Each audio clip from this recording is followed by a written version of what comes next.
यहाँ खेत में फसल लहलहाए, सम्मान से किसान भी मुस्काए।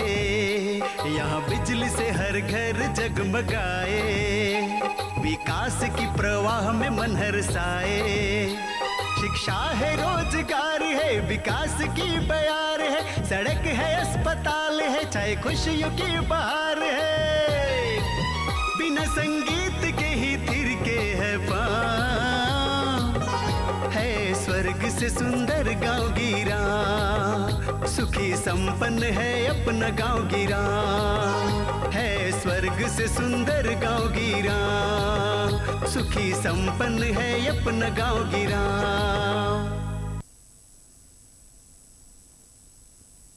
किसान भाई बहनों, जोहार। गांव गिरांव कार्यक्रम में आपका स्वागत है। मैं हूं किशन अग्रवाल। किसान भाई बहनों, आप कृषि कार्य तो करते ही हैं और कृषि कार्य के साथ साथ आप अन्य कई ऐसे कार्य करते हैं जिससे आपकी आमदनी बढ़े, जैसे गोपालन, बकरी पालन, मुर्गी पालन इत्यादि। इसके साथ ही साथ आज हम आपको बत्तख पालन के बारे में जानकारी करवाने जा रहे हैं। बत्तख पालन आय का एक बहुत ही बढ़िया जरिया है।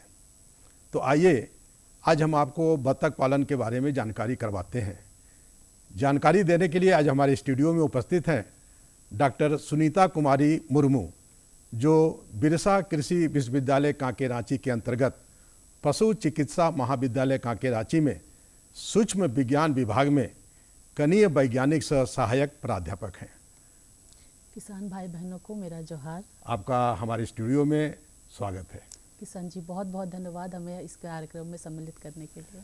मैडम, आप सूक्ष्म विज्ञान विभाग में सहायक प्राध्यापक सह कनीय वैज्ञानिक हैं, तो हम और हमारे झारखंड के किसान भाई ये जानना चाहेंगे आपसे सबसे पहले कि सूक्ष्म विज्ञान विभाग का क्या तात्पर्य है, क्या उद्देश्य है? देखिए, इसका विभाग नाम ही है पशु सूक्ष्म विज्ञान विभाग। तो सूक्ष्म विज्ञान मतलब वैसे जीवाणु, विषाणु जो आँखों से नहीं दिखाई देते हैं, उनके बारे में हम लोग पढ़ते हैं। और बहुत सी ऐसी बीमारियां होती है पशुओं में, पक्षियों में, जीवाणुओं से, विषाणुओं से या फिर फफूंद से, जो आँखों से नहीं दिखते हैं। हमारे पास दूध का जांच कराने के लिए या फिर रक्त का जांच कराने के लिए, और कोई भी सैंपल हुआ किसी तरह का, अगर दस्त वगैरह हो रहा है, उसका जांच कराने के लिए कि किस जीवाणु या विषाणु से वो उस तरह की इन्फेक्शन हो रहा है, उसको जांच कराने के लिए हम लोग पशु सूक्ष्म विज्ञान में हम लोग ये सारा जांच हम लोग करते हैं। जी, बिल्कुल सही कहा आपने। इन तमाम जानकारियों के लिए आपका विभाग सूक्ष्म विज्ञान विभाग काम करता है जी। और ये जानकारी जो हमारे पशुपालक हैं, किसान भाई हैं, उनको होना बहुत जरूरी है। हाँ, क्योंकि इसी से उनको पता चलेगा कि भाई उनके पशुओं में, या जो मुर्गी पालन करते हैं, बकरी पालन करते हैं या बत्तख पालन करते हैं, उसमें क्या परेशानी है, इसकी जानकारी उनको। देखिए किशन जी, बहुत बार ऐसा होता है कि जो भी बीमारियां हो रही है, दवाइयां तो चल रही है लेकिन काम नहीं कर रहा होता है, पता नहीं चलता क्योंकि उनके एक्चुअली क्या ये है समस्या है वो पता नहीं चल रहा है। किसी जीवाणु से हो रहा है या फिर विषाणु से हो रहा है। अगर हम लोग सही जांच करवाएंगे सूक्ष्म विज्ञान विभाग में, तो उनका इलाज सही तरीके से हो पाएगा। इसलिए बहुत ज़रूरी है, अगर कोई भी समस्या हो रहा है, लक्षण दिख रहा है, आप अपना सैंपल दूध, रक्त या मल मूत्र लेकर आइए, हमारे विभाग में आइए। हम लोग ये टेस्ट करेंगे, उसके बाद आपको रिपोर्ट बना के देंगे। उसके अंतर्गत जो भी इलाज होगा, आपका जो इलाज होगा बहुत ही कारगर साबित होगा। बिल्कुल बिल्कुल सही जानकारी मिल जाएगी कि उनके जो गाय हैं, बकरी हैं, मुर्गी हैं, जो भी हैं, उनको क्या परेशानी है, उसका जानकारी प्राप्त हो जाएगा। इससे उसका इलाज करा पाएंगे। अब हम लोग मुख्य विषय पे आते हैं। डॉक्टर सुनीता मुर्मू जी, आप अब हमारे झारखंड के किसान भाइयों को आज हम प्रयास किए हैं कि बत्तख पालन के बारे में उनको जानकारी हो, जिससे कि वो बत्तख पालन भी करें और अपनी आमदनी बढ़ाएं। तो आप ये बताएं कि बत्तख पालन के क्या फ़ायदे हैं?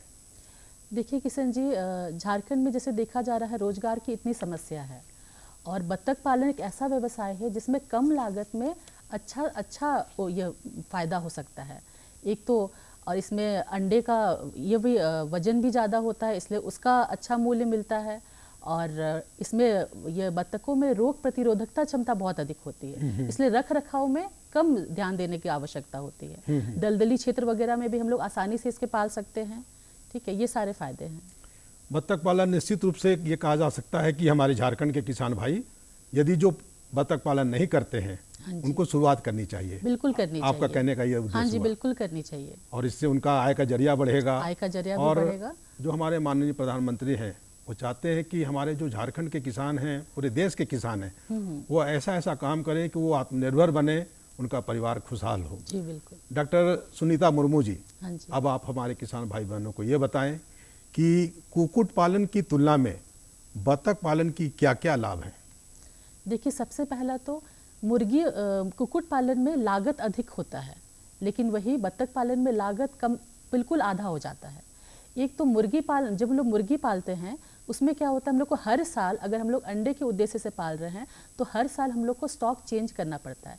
पहला साल के लिए जो मुर्गियां अंडे दी, अगले साल हम लोग को फिर स्टॉक चेंज करना पड़ेगा। लेकिन वही बत्तखों में क्या होता है, उनको कम से कम 2 से 3 साल तक हम लोग अंडे या अंडे के उद्देश्य से हम लोग रख सकते हैं। ये एक फ़ायदा हुआ। और साथ ही साथ बत्तखों में मुर्गियों के मुकाबले ये रोग प्रतिरोधकता क्षमता बहुत अधिक होती है। रख रखाव में कम ध्यान देना पड़ता है। साथ ही साथ बत्तख क्या करती है, अपना आहार प्राकृतिक रूप से कम 50 से 60% वो अपना आहार का कर लेती है। जैसे घोंगे हो गए, खेतों वगैरह में चरना, खरपतवार वगैरह और छोटी मछलियाँ वगैरह खाना। तो ये सारे फायदे हैं जो कुक्कुट पालन में नहीं मिलता है। अच्छा अच्छा। जी हाँ। ये एक बात देखा जाता है कि किसी भी प्रकार की कार्य करने के लिए, अब जैसे हम यदि खेती बाड़ी करते हैं हाँ जी। उसके लिए भी अलग अलग मौसम बना हुआ है। हाँ हाँ। जाड़ा गर्मी बरसात में किस प्रकार की खेती कब हो सकती है, उसी प्रकार अलग अलग, जैसे जो गोपालन, बकरी पालन, मुर्गी पालन, अभी हम लोग बत्तख पालन पर बात कर रहे हैं। तो बत्तख, जैसे मुर्गी पालन, बकरी पालन और गाय पालन पर हम लोग तो जानते हैं कि कैसा वातावरण होना चाहिए, कैसा जलवायु होना चाहिए। लेकिन अब ये पहली बार हम लोग जब ये बत्तख पालन पर ये बात कर रहे हैं तो ये भी जानना जरूरी है कि बत्तख पालन के लिए किस प्रकार का जलवायु होना चाहिए। देखिए, जलवायु की दृष्टि से देखा जाए, वैसे क्षेत्र जो दलदली क्षेत्र है, जहाँ पानी की व्यवस्था आराम से हो सकती है, वैसे क्षेत्र में पालने में बहुत फ़ायदा होता है। ठीक है, क्योंकि उनमें वहाँ ऐसे भी उन्हें, वो जलीय पक्षी है, उनको पानी की आवश्यकता तो है ही। तो इस तरह का जलवायु होना चाहिए बत्तख पालन करने के लिए। अच्छा अच्छा। तो एक बात तो सुनीता मुर्मू जी, ये ज़रूरी है कि बत्तख पालन जो भी हमारे झारखंड के किसान भाई करते हैं, तो सबसे पहले तो आप ये बताइए कि एक कम से कम कृत्रिम या फिर उनके घर के आसपास तालाब होना चाहिए। इसके बारे में थोड़ा जानकारी दे देते तो बड़ा अच्छा रहता। देखिए, क्योंकि ये जलीय पक्षी है तो पानी की आवश्यकता तो है ही, लेकिन ऐसा नहीं है कि अगर जल की व्यवस्था नहीं होगी तो आप नहीं पाल सकते हैं। ये है पक्षी है जिसको आप अंडे के लिए भी पाल सकते हैं, अंडे के उद्देश्य के लिए भी और मांस के उद्देश्य के लिए भी। अगर आप सिर्फ अंडे के उद्देश्य के लिए पाल रहे हैं तो आपको ये वैसे तालाब की आवश्यकता नहीं है। ठीक है। क्यों? क्योंकि आप अंडे के लिए सिर्फ आप मादा बत्तखों को रख सकते हैं और सिर्फ अंडे उससे आप ले सकते हैं। वही अगर आपको प्रजनन कराना है, बत्तख पालन से प्रजनन कराना है, तो आपको मादा बत्तख, नर बत्तख दोनों चाहिए। साथ ही साथ आपको तालाब का भी व्यवस्था करनी होगी। ठीक है, आप कृत्रिम का तालाब बनाएं 5 से 6 फीट गहरा, वो भी अच्छा, या फिर अगर कोई प्राकृतिक तालाब है तो वो भी अच्छा है। अच्छा, प्रजनन के ये से, और साथ ही साथ उसमें तैयार कर बत्तख अपना विकास भी अच्छे से कर सकती है। और साथ ही साथ मैडम, उस अंडे से चूजा भी निकाला जा सकता हाँ है। जी, बिल्कुल बिल्कुल। और थोड़ा इसके बारे में बताइए कि कितना इससे फायदा हो सकता है, कितना बत्तख नर मादा होना चाहिए जिससे कि हमारे किसान भाइयों को ऐसा लगे कि यदि बत्तख पालन करते हैं तो उनको इससे कुछ फ़ायदा मिलेगा। देखिए किशन जी, जो बत्तख पालन अगर कर रहे हैं तो बत्तख, एक जो उन्नत नस्ल की बत्तख होती है वो एक साल में 280 से 300 अंडे तक दे सकती है, उससे भी अधिक दे सकती है। अच्छा अच्छा। ठीक है, तो एक अंडे का हुआ। और आपने क्या पूछा? एक नर मादा, अच्छा, एक नर मादा क्या अनुपात होना चाहिए? अनुपात होना चाहिए। और अंडे से जो चूजा निकलेगा उससे उसकी संख्या बढ़ेगी, इसके बारे में बताइए। देखिए, एक उन्नत नस्ल की जो बत्तख हुई, अब तो बता दी 300 से अधिक अंडे दे सकती है। और एक नर बत्तख चाहिए कम से कम 10 मादा बत्तख के लिए। अच्छा। तो ये अनुपात कम हो गया मुर्गियों के मुकाबले। और हर साल देखिए 280 से 300 अंडे दे रही है और प्रति अंडा मार्केट में कम से कम 8 से 10 रुपए बिकते हैं। बिल्कुल। तो उस हिसाब से अगर आप 1000 के हिसाब से आप गिन लीजिए कि प्रति 300 अंडे, 300 गुना 1000 हुआ एक अंडे ये का, और एक साल में कितना हो गया? 30,000 के आसपास। मैडम, अभी तक हमने जहाँ जहाँ देखा, जहाँ मीट बिकता है या चिकन बिकता है, हाँ जी। अंडा बिकता है, मुर्गी बिकती है, ये चिकन मतलब मुर्गी हो गया, तो बत्तखों को भी हमने देखा है वहाँ बिकते हुए।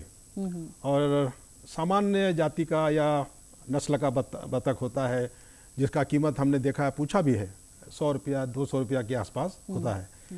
जैसे हम लोग ये जानते हैं कि गायों में अलग अलग नस्ल की गाय होती हैं, बकरियों में अलग अलग नस्ल की बकरियां होती हैं, मुर्गी में भी ऐसा होता है। हाँ जी। तो निश्चित रूप से आप ये बताइए कि क्या बत्तखों के अलग अलग नस्ल होते हैं या कौन कौन सी नस्ल बत्तखों में पाई जाती है? देखिए, बत्तखों में अगर हम लोग अंडे के उद्देश्य से पाल रहे हैं तो उसके लिए दो जो मुख्यतः नस्ल है वो है इंडियन रनर और दूसरा है कैम्बल। और कैम्बल जो है उनकी 3 उपजातियां हैं, एक खाकी है, सफ़ेद है और काला है। उसमें से खाकी कैम्बल है जिसमें अंडे देने वो एक साल में कम से कम 300 से अधिक अंडे दे सकती है। जी। ये होगी अंडे के उद्देश्य से अगर हम लोग पाल रहे हैं। और वैसे बत्तख जिनको हम लोग मांस के उद्देश्य से पाल रहे हैं वो हो गई पेकिन हो गए, आइल्सबरी हो गए, रोवेन हो गए, जो कि कम से कम 6 से 8 हफ्ता में जिनका वजन 4.5 kg तक हो जाता है। वही अगर 10 से 12 हफ्ते तक वो 4.5 से 6.5 kg तक का वजन ये कर लेता है, गेन कर लेता बढ़ है, जाता है, जो कि बहुत बहुत बढ़िया है और मार्केट रेट भी बहुत अच्छा है उनका। डॉक्टर सुनीता मुर्मू जी, हाँ जी। आपने अभी जितने नस्ल के बत्तखों के नाम बताए, ये कहाँ उपलब्ध हो पाएगा, इसके बारे में भी जानना हमारे किसान भाइयों को बहुत ज़रूरी है। देखिए, झारखंड सरकार द्वारा मुख्यमंत्री पशुपालन योजना जो है उसके अंतर्गत बतख चूजा वितरण योजना चल रही है। अच्छा। ये तो मुख्यमंत्री पशुधन योजना के अंतर्गत है। साथ ही साथ बहुत सारे स्वयंसेवी संस्था है, वे भी बतख चूजा वितरण करके जो हमारे किसान भाई बहन हैं उनका व्यवसाय का जरिया उन्हें बना रहे हैं। और खासकर प्रधान ऐसी स्वयंसेवी संस्था है। इसमें हम लोग क्या करते हैं, खासकर जो मुख्यमंत्री पशुधन योजना में है, हम लोग ना इंडियन रनर या फिर कोई भी रोवेन का लोग प्योर नस्ल हम लोग नहीं यूज़ करते हैं। हम लोग क्या करते हैं कि जो खाकी कैम्बल की नस्ल है उनका संकर कराते हैं देसी नस्ल के साथ।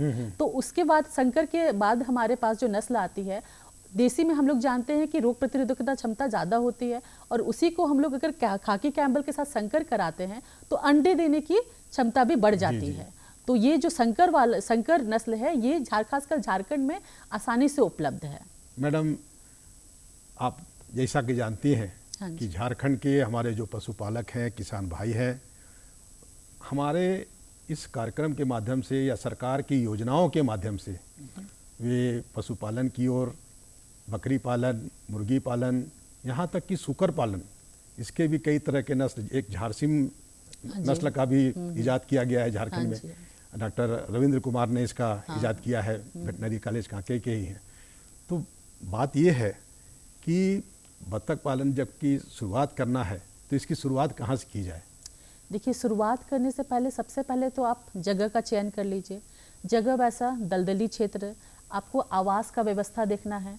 आवास के लिए आप लोग को एक ध्यान देना है, उनकी लंबाई जो है पूरब से पश्चिम की ओर होनी चाहिए और चौड़ाई जो है उत्तर से दक्षिण की ओर।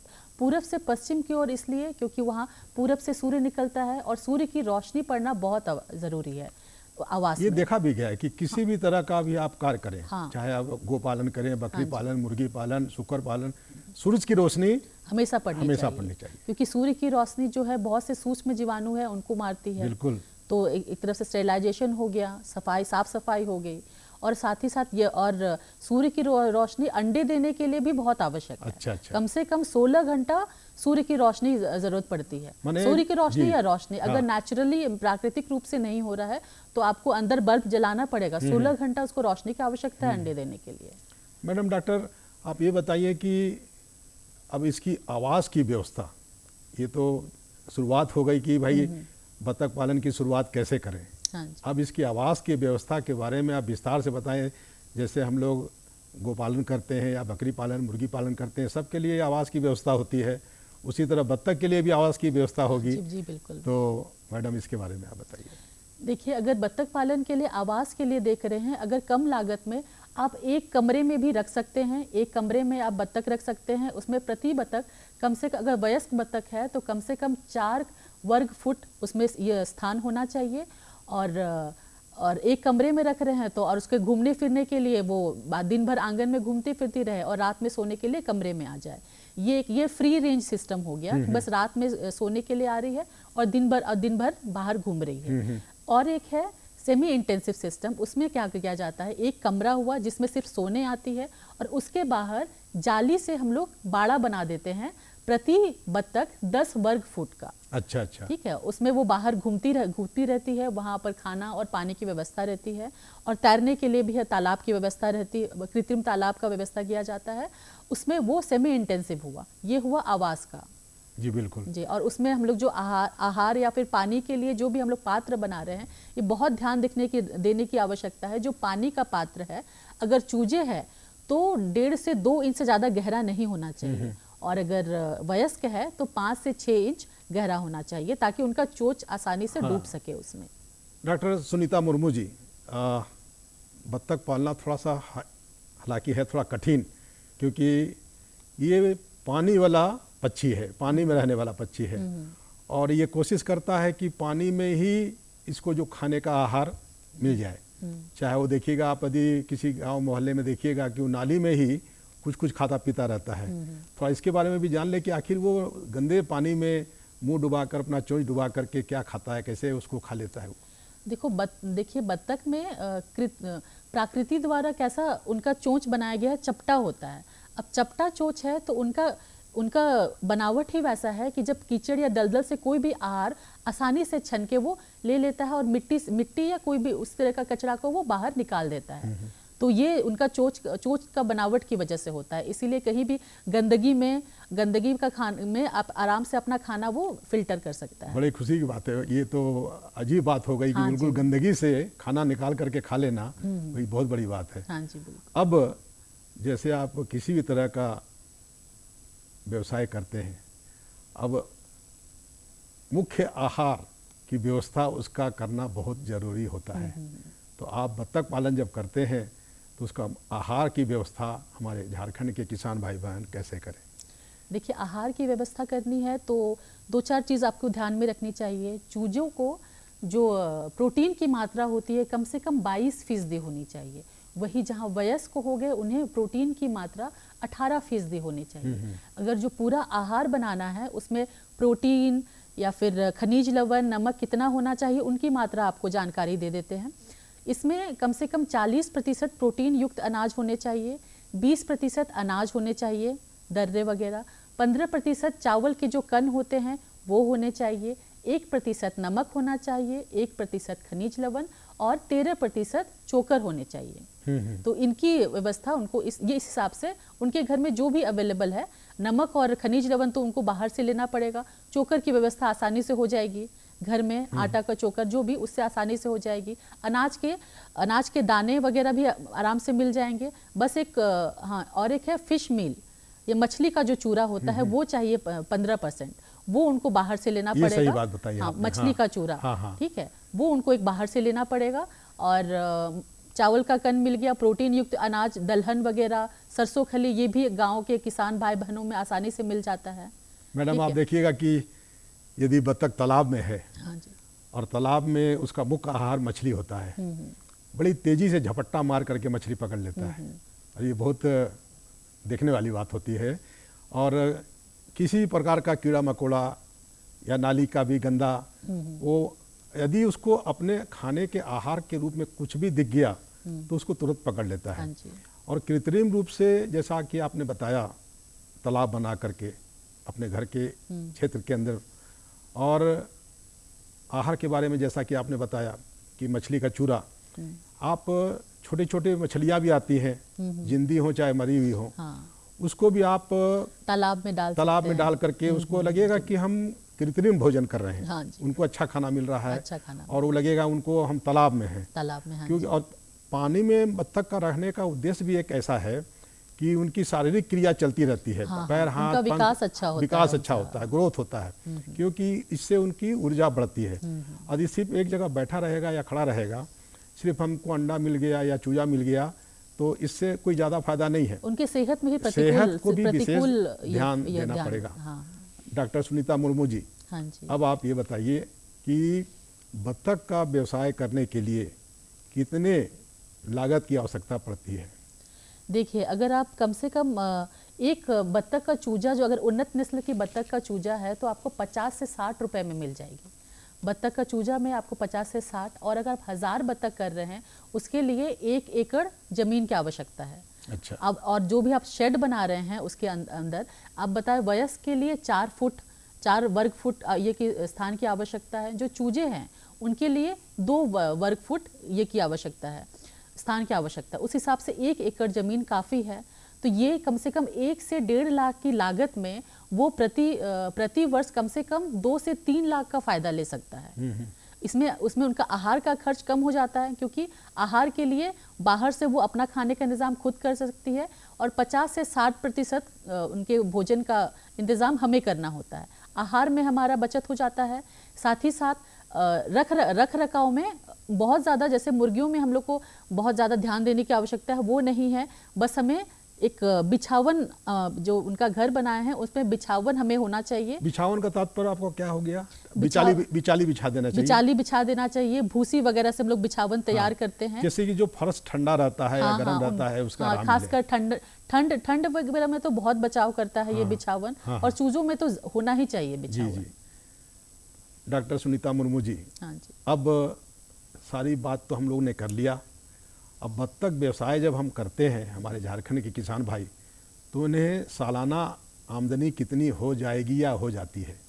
अगर आप 1000 चूजे रख रहे हैं तो सालाना आपको 2.5 से 3 लाख की आमदनी आराम से हो सकती है। अगर आप एक जो बत्तख है, मादा बत्तख, अगर अंडे के लिए आप रख रहे हैं, वो 16 से 18 हफ्ते में अंडे देने लायक हो जाती है। मतलब वही 5 से 6 महीने में 5 से 6 महीने में अंडे देने लायक होगी, तो अगला 6 महीना वो अंडा देगी।